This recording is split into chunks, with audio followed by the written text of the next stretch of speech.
नमस्कार, आप देख रहे हैं ग्रेटर जम्मू और मैं हूं आपके साथ नीतू सिंह। हर साल की तरह इस साल भी जो खीर भवानी की यात्रा है वो 12 जून से शुरू होने वाली है और ऐसे में प्रशासन तो अपनी पूरी कोशिश कर रहा है कि ये यात्रा सुगम हो और साथ ही साथ आप यहाँ पर देख सकते हैं कि प्रेस क्लब में आज खीर भवानी यात्रा को लेकर जो यहाँ पर वेलफेयर सोसाइटी है उनके द्वारा क्या कुछ इंतजाम हैं उसके बारे में भी जानते हैं। सर, हर साल की तरह इस साल भी जो खीर भवानी की यात्रा है वो उसके लिए लोगों को बड़ा ज़्यादा इंतजार रहता है, तो क्या कुछ इस बार आपकी तरफ से और प्रशासन की तरफ से तैयारियां? हमारी तरफ से हमारा जो मेन रोल है, यात्रा तो पहले भी जाती थी, यात्रा कोई नई नहीं, जो हमारा ये हुआ विस्थापन हुआ 35 साल से, उससे यात्रा जाती। हम जो 7-8 साल से हम कर रहे हैं, ये सोसाइटी जो हमारी है माता खीर भवानी यात्रा वेलफेयर सोसाइटी, और उसके साथ इनका डुगर समाज की जो स्थापन है माता खीर भवानी का, वो मिलके हम एक कड़ी का रोल अदा करें, link between administration and devotees, so that कि डिवोटीज की जो रिक्वायरमेंट है, चाहे वो बेडिंग है, चाहे रात को रहने की सुविधा है, चाहे रास्ते में उनको लंगर देना है, वो हमारी जिम्मेवारी है। हम कैसे उसको मैनेज करें एडमिनिस्ट्रेशन के साथ बातचीत करके, और जो फैसिलिटीज, जैसे हमने इस दफ़ा कहा कि लास्ट टाइम शामियाने लगे थे, उड़ गए वो हवा से, पानी आ गया बीच में। अब लोग जो पूरी दुनिया से आते हैं तो उनको वो कमरों में उनको मज़ा नहीं आता, वो बाहर बैठते हैं, और उसके लिए हमने कहा जर्मन हैंगर्स लगाए जाए, जिससे अगर बारिश आ भी गई तो वो उसमें उनको भीगेंगे नहीं। तो वो हमारा है। दूसरा हमारा ये है कि वहाँ गांधरबल डीसी के वहाँ उसके डिस्ट्रिक्ट में जब यात्रा पहुँचती है, लोगों को properly there has to be someone जो लोगों को कहे भाई यहाँ आपकी रात की व्यवस्था है। तो ये नहीं है कुछ लोग अंदर जा रहे हैं, 500-200 की जगह है, 300 नारे लगा रहे हैं, उसका कोई पर्पज़ नहीं हल होता किसी भी तरफ से।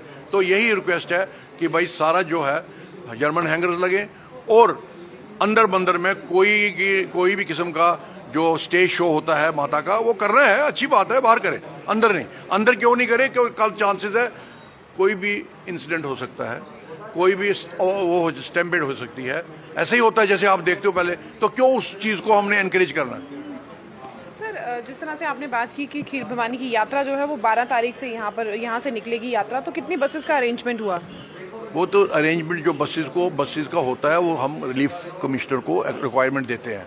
अब जम्मू की तकरीबन 10 बसेस का है, इसी तरह बाकी जो उनकी एनरोलमेंट वो कर रहे हैं। तो हमारे भी जो है, हमारे संस्था के वॉलंटियर सारे जितने भी हैं, उनकी भी 7-8 बसेस हैं, और उसके अलावा टोटल ये 100 से ऊपर बसेस हो जाती है, 100 से मोर देन 100। सिक्योरिटी सिनेरियो की बात की जाए तो किस तरह का सिक्योरिटी? लास्ट ईयर भी सिक्योरिटी ठीक थी, इस दफ़ा हमने ज़्यादा इन्होंने कहा कि ट्रैफिक वालों को भी डिवकाम जम्मू ने और डिवकाम कश्मीर ने बहुत ही, वो लास्ट ईयर भी अच्छा उनकी तरफ से हुआ। इस दफ़ा भी director tourism Jammu, joint director और जो डायरेक्टर कश्मीर का है, वो पूरा ताउन दे रहे हैं। हम इस माध्यम से चाहते हैं कि उनका भी शुक्रिया करें। सर, आपसे भी जानना चाहेंगे कि जिस तरह से डोगरा समाज भी जो है वो खीर भवानी यात्रा के लिए जाता है, तो क्या कुछ इस समय जो है आपकी तरफ से तैयार है? देखिए, पिछले 8 साल से जब से किरण बादल जी ने ये पूरा इंतजाम करवाया है, मैं शाना बिशाना इन्हीं के साथ होता हूँ। और हमारे डोगरा समाज के पहले लोग बड़े कम जाते थे, अब जब से उनको थोड़ा इस चीज़ का पता चलना शुरू है, भी सिक्योरिटी में यात्रा जाती है, बसेस जाती है फ्री ऑलमोस्ट, और उसके बाद माता का बुलावा उनको आता है। अब हमारे पिछली बार हमने कोई 4-5 बसें पर्टिकुलर न्यू प्लाट, जानीपुर और अम्फला इस जगह पे लगवाई थी। इस बार लोगों की डिमांड इतनी आई है, 10 बसें भी हमारे लिए कम पड़ रही है। लोग बढ़ चढ़ कर इस यात्रा में हिस्सा ले रहे हैं और माता खीर भवानी जी का आशीर्वाद प्राप्त कर रहे हैं, और ये सबके पास मौका है, ये मौका बार बार नहीं आता। और प्रशासन ने पिछली बार भी यात्रा बड़ी इसी तरह करवाई थी, खाली हमें जब हम यात्रा पे उधर पहुँचे हमें वहाँ थोड़ा आशपाश हुआ, क्योंकि वहाँ इंतजाम वहाँ के डीसी गंदरवाल की तरफ से पूरा नहीं था। अब इस बार डिवकाम साहब ने पर्टिकुलर बोला है कि आप एक्सरे मशीन बढ़ाओ, एक एक्सरे मशीन से इतने लोग क्रॉस नहीं कर सकते। तो इससे लगता है इस बार जो कमियां रही थी वो हमारे गवर्नमेंट के जो भी डिपार्टमेंट है वो सारी ठीक करेंगे, और माता रानी सबको आशीर्वाद देगी। और मैं चाहता हूँ ये आशीर्वाद हर उस इंसान को मिले जिसने यात्रा में योगदान भी किया है और भाग भी लिया है, और आपको भी मीडिया वालों को भी मिले। सर, आप आपसे जानना चाहेंगे कि जो लोग माता खीर भवानी की यात्रा के लिए जाना चाहते हैं वो कैसे आपसे संपर्क कर सकते हैं? मेरे नंबर पे संपर्क करें, प्रेम जी के नंबर पे संपर्क करें।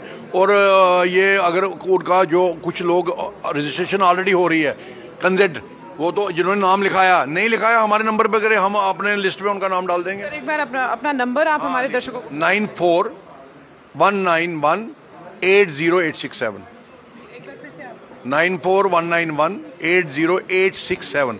तो आप किसी को ओपन है, ये माता का बुलावा है, तो आइए इकट्ठे यात्रा चलेंगे। हम तो हर पिछले 6-7 साल से जा रहे हैं और एस्कॉर्ट करके गाड़ियों को। तो वहाँ भंडारा भी होता है रामबन में, वहाँ भी अच्छी तरह इंतजाम होता है। तो जैसे कि खीर भवानी की यात्रा जो है वो 12 जून से शुरू होने वाली है। 3 दिवसीय ये यात्रा है जिसको लेकर इस समय प्रशासन और यहाँ पर जो वेलफेयर सोसाइटी है, खीर भवानी वेलफेयर सोसाइटी, उनके द्वारा भी जो है यहाँ पर क्या कुछ इस समय प्रावधान, क्या कुछ तैयारियां हैं, उसके बारे में हमने बातचीत की। और जैसे कि आप देख सकते हैं कि यहाँ पर जो नंबर फ्लैश किया गया है 9419180867, इस नंबर पर आप कॉल करके खीर भवानी यात्रा को लेकर जो कुछ इंक्वायरी है आप उस पर जान सकते हैं। तो खीर भवानी की यात्रा जो है मैं फिर से आपको बता दूं 12 जून से शुरू होने वाली है। और ऐसे में आपको अगर रजिस्ट्रेशन करना है, जो नंबर मैंने आपको बताया, उस नंबर पे आप कॉल कर इस यात्रा के रिलेटेड कोई भी डिटेल ले सकते हैं। क्या कुछ कहना चाहते हैं इस वीडियो के बारे में कमेंट सेक्शन में कमेंट करके जरूर बताइएगा। तब तक के लिए मुझे दीजिए इजाजत। कैमरामैन अजय साडू के साथ मैं नीतू सिंह, ग्रेटर जम्मू के लिए। धन्यवाद।